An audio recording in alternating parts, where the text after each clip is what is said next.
Hello everyone, welcome back to another recall session. Today we're going to discuss about the anatomy recall questions of INI-CET, which is conducted in the May and November 2022. So let us discuss the questions. So the first question is, arrange the sequence, the structure involved in the direct pathway. So in this scenario, they are actually asking the movement that happens through these pathways. So the structures involved in sequence is actually the cortex, then striatum, then globus pallidus, then substantia nigra, then thalamus. So this is actually the sequence of direct pathway which is involved in the movement of the body parts. So C is the answer. Let us move on to the next question. What is the volume of the prostate in normal adult males? This is the simple, straightforward, and factual question. The answer is 20 cc. 20 cc is the volume of prostate in normal adult males. The next question is, which ligaments connects medial cuneiform to the base of second metatarsal? This is again the factual question. The answer is Lisfranc ligament, because Lisfranc ligament is the ligament which connects medial cuneiform to the base of second metatarsal. Let us discuss the other options. The option A is Chopard ligament. The Chopard ligament is related with calcaneonavicular and calcaneocuboidal joints. It is a strong Y-shaped band which having the proximal stem and two distal bands. The next option is spring ligament. The other name of spring ligament is plantar calcaneonavicular ligament, and that ligament actually connects the sustentaculum tali to navicular bone. It ties the calcaneum to the navicular bone, and which maintains the medial longitudinal arch of the foot. The last option is deltoid ligament. Deltoid ligament is also called the medial collateral ligament and is attached to the apex and anterior and posterior borders of the medial malleolus. So this is all about other three ligaments. The next question is, fibers of the given structure originate from. So the given structure is fornix. Fiber of the fornix arises from hippocampus, and that ends in the mammillary body. So the origin of fornix fibers is hippocampus. The answer is D. The next question is, which structure is supplied by the nerve causing this elevation? So the next question is, which structure is supplied by the nerve causing this elevation? This elevation is also actually known as facial colliculus. That facial colliculus is formed by the facial nerve. Beneath it, and facial nerve supplies risorius, because risorius is the facial muscle, and facial muscle are supplied by seventh cranial nerve, that is facial nerve. Because look at the other options. Lateral rectus supplied by abduction nerve, superior oblique supplied by fourth cranial nerve, that is the trochlear nerve, and levator palpebrae superioris is supplied by third cranial nerve, that is the oculomotor nerve. The next question is, arrange the lung hilar structure from anterior to posterior. This is a factual question. If you know the anatomy of lung hilum, then this is the cakewalk for you. The actual arrangement of lung hilar structure from anterior to posterior is pulmonary vein, pulmonary artery,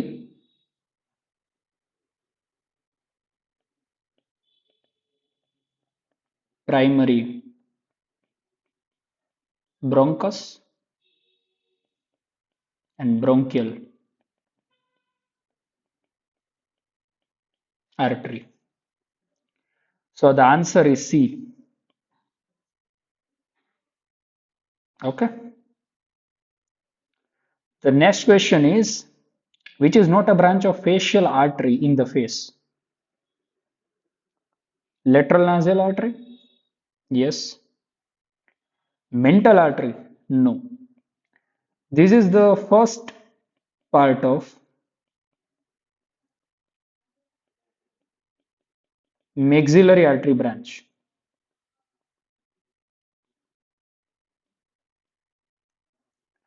The next option is superior labial artery. This is true.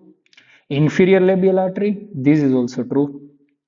So mental artery is not the branch of facial artery in the face. The next question is, which of the following structures passing via jugular foramen has a separate canal? Hypoglossal nerve passes from hypoglossal canal, not from jugular foramen. Glossopharyngeal nerve that passes from the jugular foramen, as well as it has a separate canal in that jugular foramen. So glossopharyngeal nerve is the answer, as well as vagus nerve and accessory nerve. These both are nerves that don't pass from jugular foramen. So these both cannot be possible answers. Now let us move on to the next question. What is the nerve supply of the structure marked in the image? This is the structure marked in the image. So this is first lumbrical muscle, and which is supplied by median nerve. So the answer is B, median nerve. The next question is, a child lacks thymus and inferior parathyroid glands. Defective development of which of the following structure is likely to be the cause? The thymus and inferior parathyroid gland actually develop from the third pharyngeal pouch.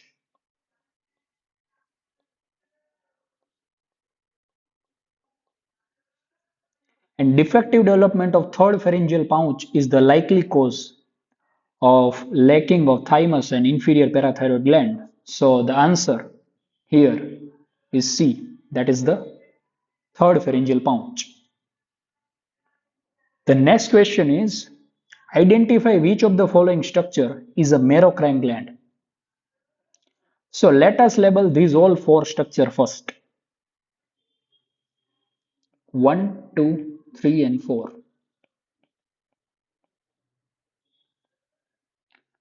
So the number 1 marked here is hair follicle. The number second is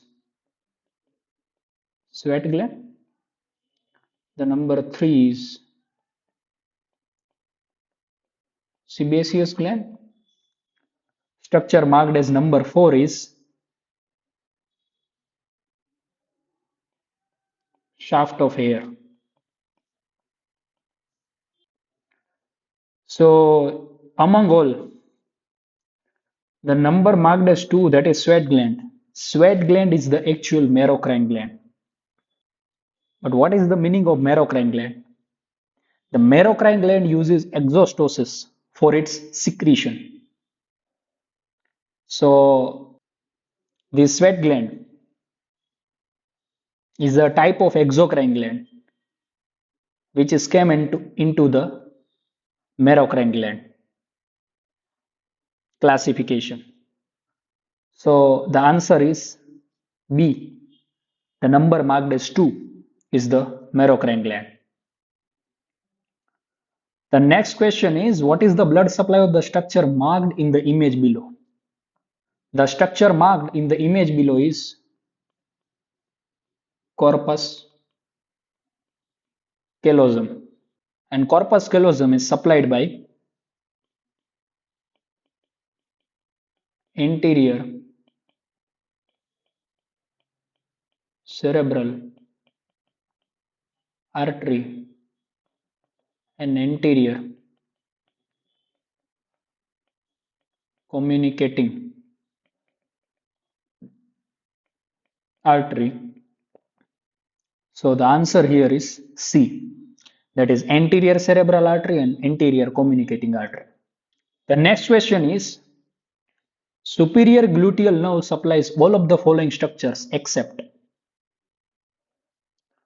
gluteus medius, yes, it is supplied by superior gluteal nerve. Gluteus minimus, yes, it is supplied by superior gluteal nerve. Piriformis, no, it is supplied by nerve to piriformis.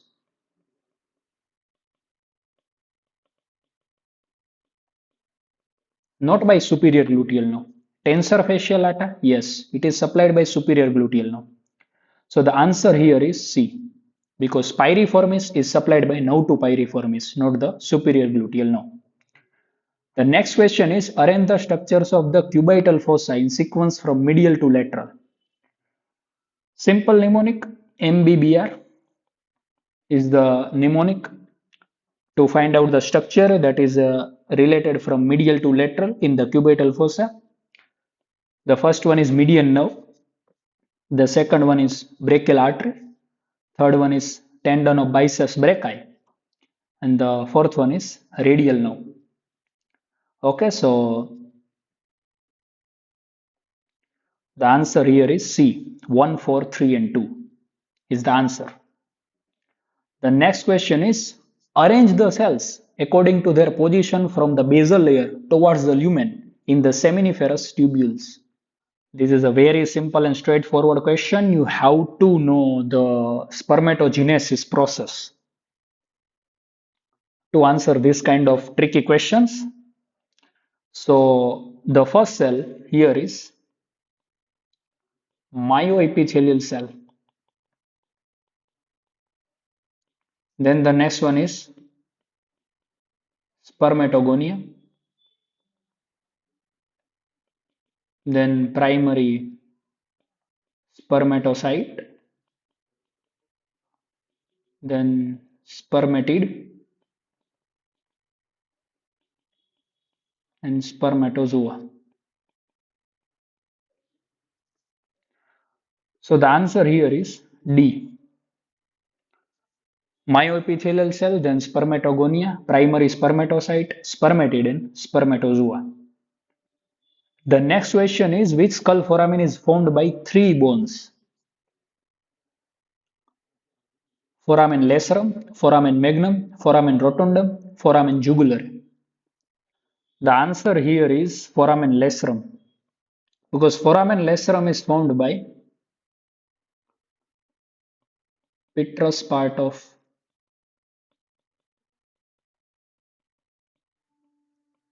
temporal bone,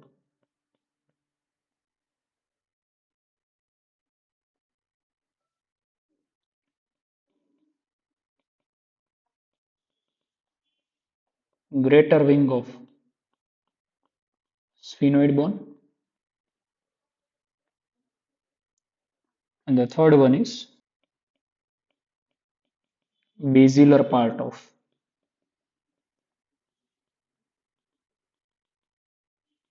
occipital bone. So the skull foramen that is found by three bones is foramen lacerum, and foramen lacerum is found by petrous part of temporal bone, greater wing of sphenoid bone, and basilar part of temporal bone. The next question is which marked structure causes lateral rotation, flexion, and abduction of hip joint along with flexion of knee joint? Actually, lateral rotation, flexion, and abduction of hip joint along with flexion of knee joint. This is the actual work of one only muscle, that is sartorius.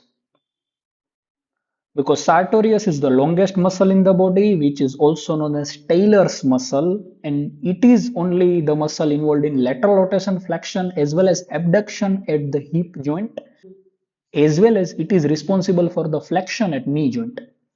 So that sartorius muscle that marked as 2 in the image, this is the sartorius. Okay. So this structure causes these movements at both hip and knee joint. So the answer here is B, that is number 2. The next question is which among the following statements is true regarding the course of mandibular nerve? So let us see the statements one by one. The first statement is auriculotemporal nerve is a branch from the anterior division of mandibular nerve and it emerges behind the temporomandibular joint. This is actually the false statement because auriculotemporal nerve is not the branch of anterior division of mandibular nerve. If you actually see the figure or if you actually know the figure of mandibular nerve and mandibular nerve anatomy, you can easily find out that auriculotemporal nerve is a branch of posterior division of mandibular nerve, that is not the branch of anterior division of mandibular nerve. The next statement is telling that buccal branch is a branch of the anterior division of the mandibular nerve and it emerges behind the mandibular ramus. This is completely true statement because it is the branch of anterior division of mandibular nerve, yes, and it also emerges behind the mandibular ramus. The next statement is telling that lingual nerve is a branch of posterior division of mandibular nerve and it arcs around the submandibular duct. This is completely true statement because posterior division of mandibular nerve, lingual nerve is the branch. Absolutely true. It also arcs around the submandibular duct. The next statement is ophthalmic nerve is a branch of the anterior division of mandibular nerve. This is wrong. It is actually the branch of trigeminal nerve, not the anterior division of mandibular nerve. Okay, and it arises in the middle cranial fossa. This is false statement. It arises in the middle cranial fossa. Yes, it is right, but it is the branch of trigeminal nerve, not the anterior division of mandibular nerve. So the answer here is 2 and 3. So this is the answer. The next question is identify the incorrectly matched pair of pharyngeal arch and its artery. So let us see this 5 statement and let us conclude this discussion that the first statement is the first arch is maxillary artery. This one is true. Second arch hyoid and stapedial artery. This is also true. Third arch common carotid and proximal internal carotid artery. This one is also true. The fourth arch is supplied by subclavian artery. This is also true. The sixth arch is supplied by aorta on the left side. This is false because on left side, sixth arch is supplied by left pulmonary artery.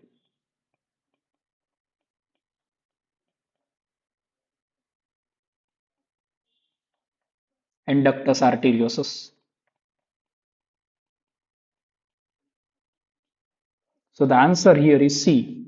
That is number 5 statement, which is the false statement, which is the incorrectly matched pair. The next question is the rupture of penile urethra does not cause extravasation of blood into which of the following species? So the rupture of penile urethra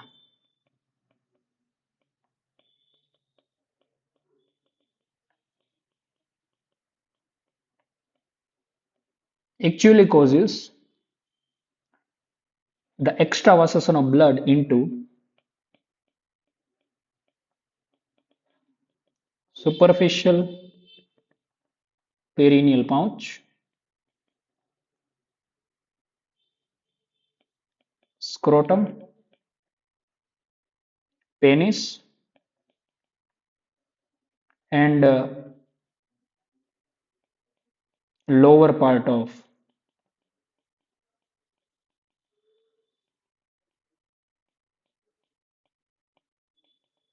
abdominal wall. Sometimes it can happen in deep perineal pouch also.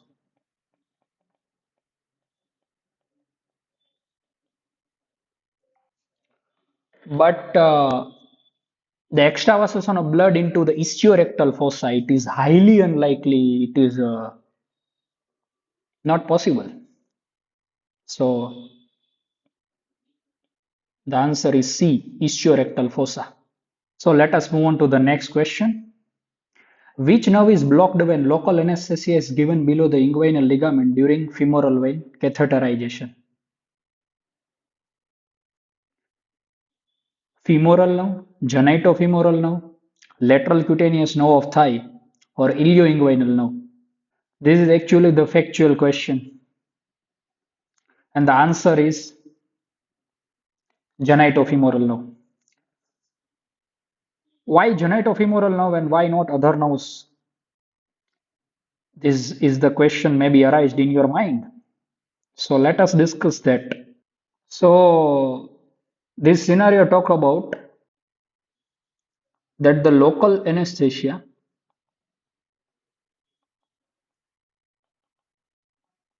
that is given below the inguinal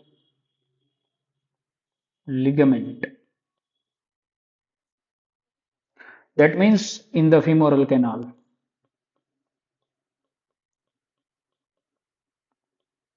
In this region, only the genitofemoral nerve is present. Femoral nerve is outside the femoral sheath.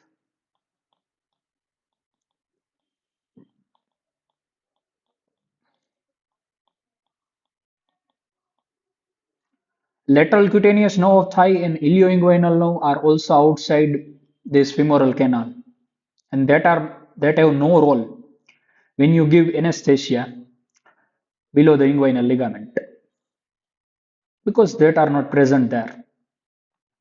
So this is the actual way of approaching the answer to this question. The next question is identify the nerve passing through the marked structure. So this marked structure is neck of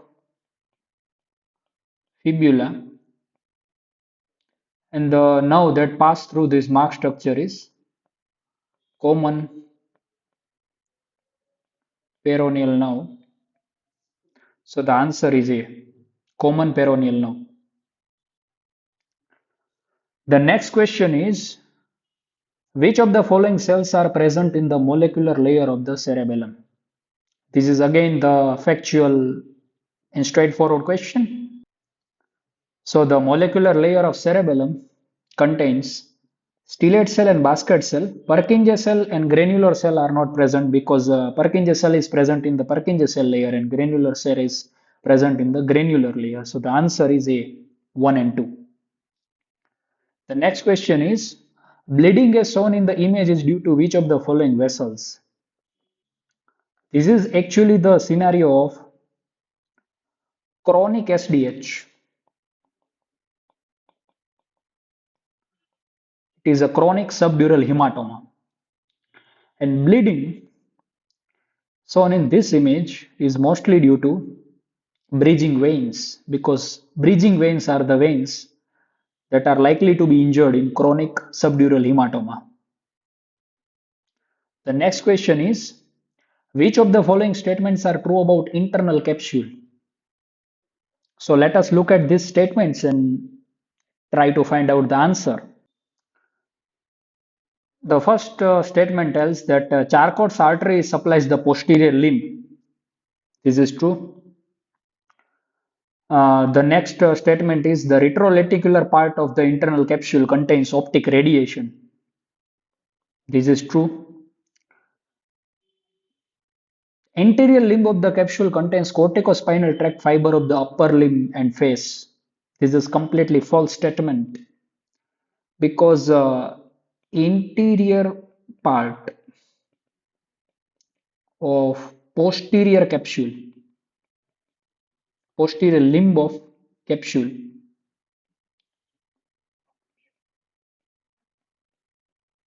contains the corticospinal tract fibers of the upper limb and face. Anterior limb of capsule actually contains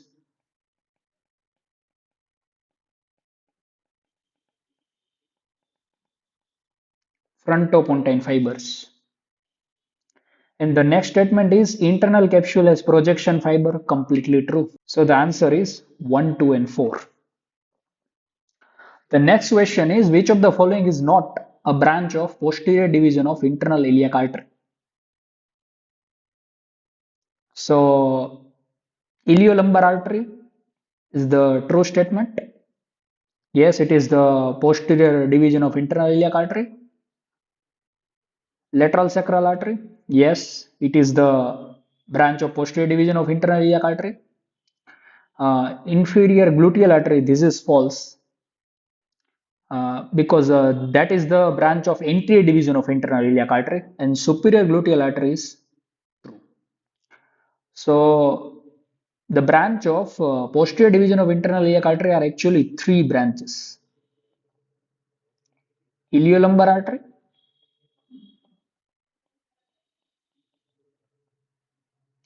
lateral sacral artery,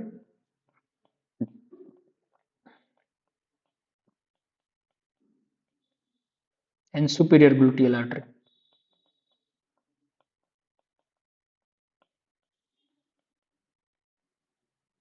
So the answer here is inferior gluteal artery. The next question is, identify the incorrect statement regarding the marked structure. So let us see the statement and mark the true and false. The first statement is, it is the meeting point of frontal, parietal, temporal and sphenoid bones. This one is true. Blow to the lateral side of skull injures the marked structure. This one is true. Accessory middle meningeal artery lies under this structure. This one is false because the trunk of middle meningeal artery lies under this structure. It corresponds to anterolateral fontanelle of fetal skull. This one is completely true. So the answer here is C, because the trunk of middle meningeal artery, which is lies to this structure is actually known as pterion.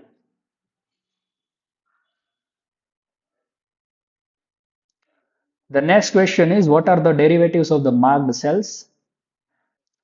The arrow pointing toward neural crest cells,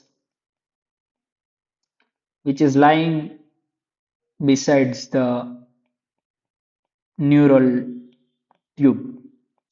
Let us find out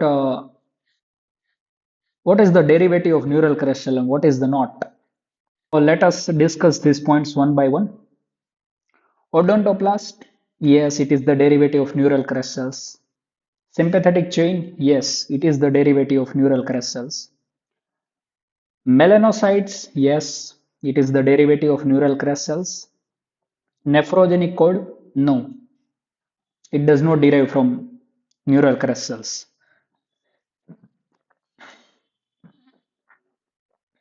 Bulbous cordis? No, it is not derived from neural crystal. And conotruncal septum, which is present in the heart, yes, it is derived from the neural crystal. So the answer is C, 1, 2, 3, and 6.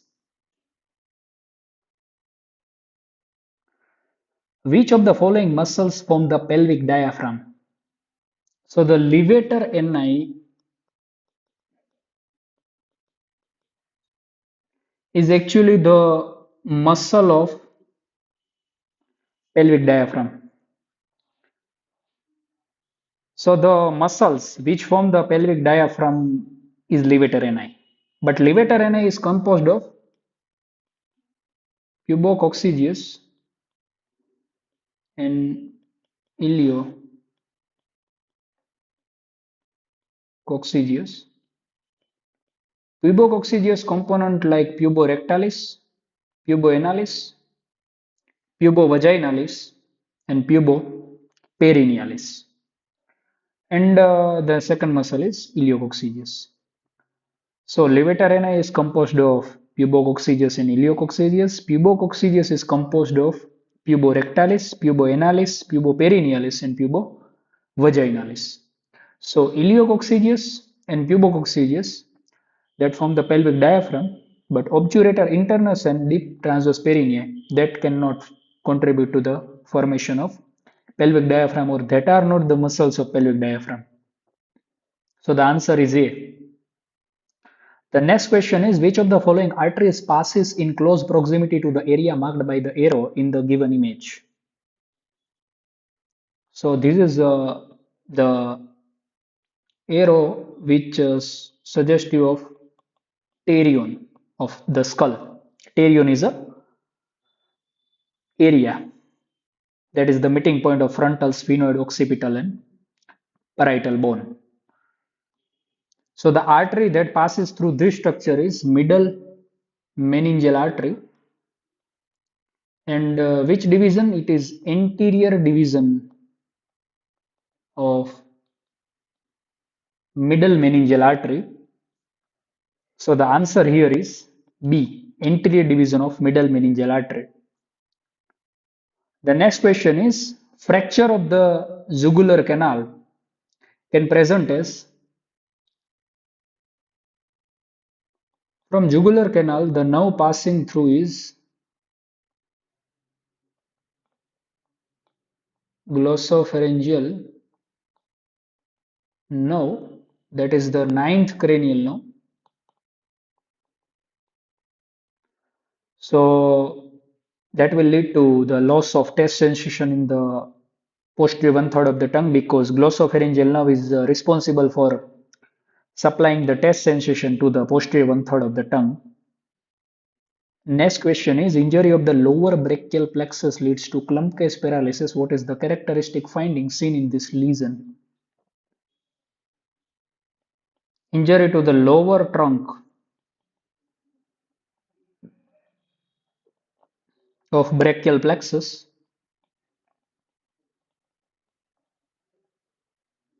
and that will lead to loss of nerve supply to the intrinsic muscles of hand, and the characteristic finding that is seen due to loss of nerve supply to the intrinsic muscle of the hand is claw hand.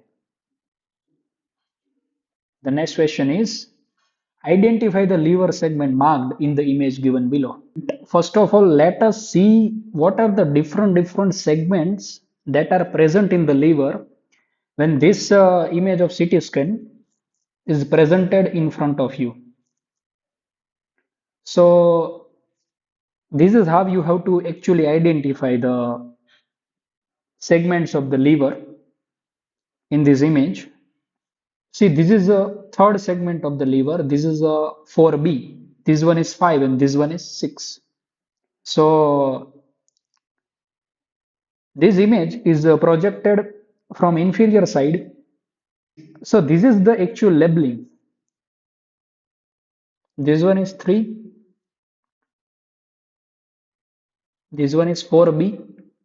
This one is 5 and this one is 6.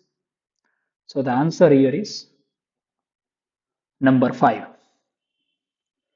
This is actually the Coneyard classification of liver segments.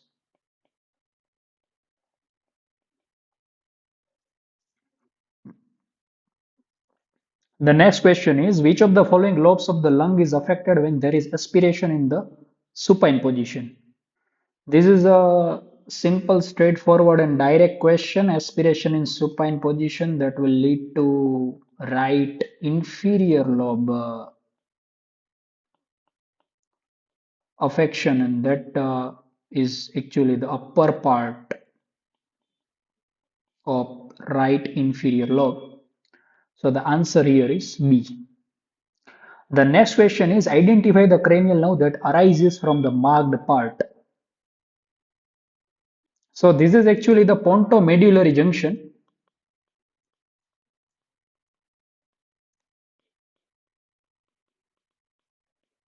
and the nerve arises from pontomedullary junction is abducens nerve, that is sixth cranial nerve. So the answer here is C. The next question is, which of the following are a part of the limbic system? Options are amygdala, hippocampus, and thalamus. So the limbic system includes subcallosal gyrus, cingulate gyrus, parahippocampal gyrus, hippocampal formation, amygdaloid nucleus, mammillary body, anterior thalamic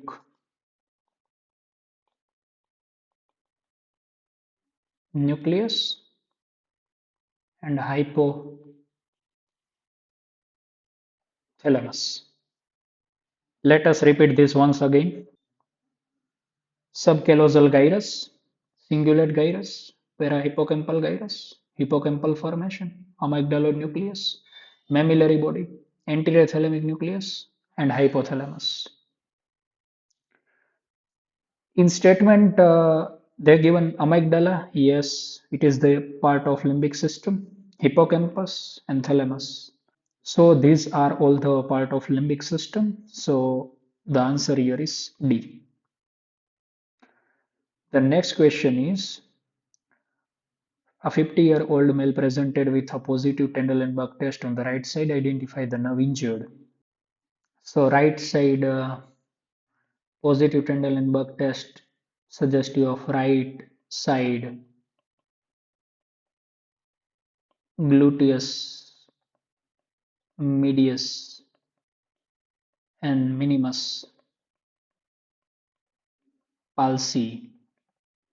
And that is actually due to injury to the right superior gluteal nerve. So the answer here is B. So with this, we complete our recall session of anatomy subject of INI-CET 2022. So thank you so much for watching, and see you in the next one.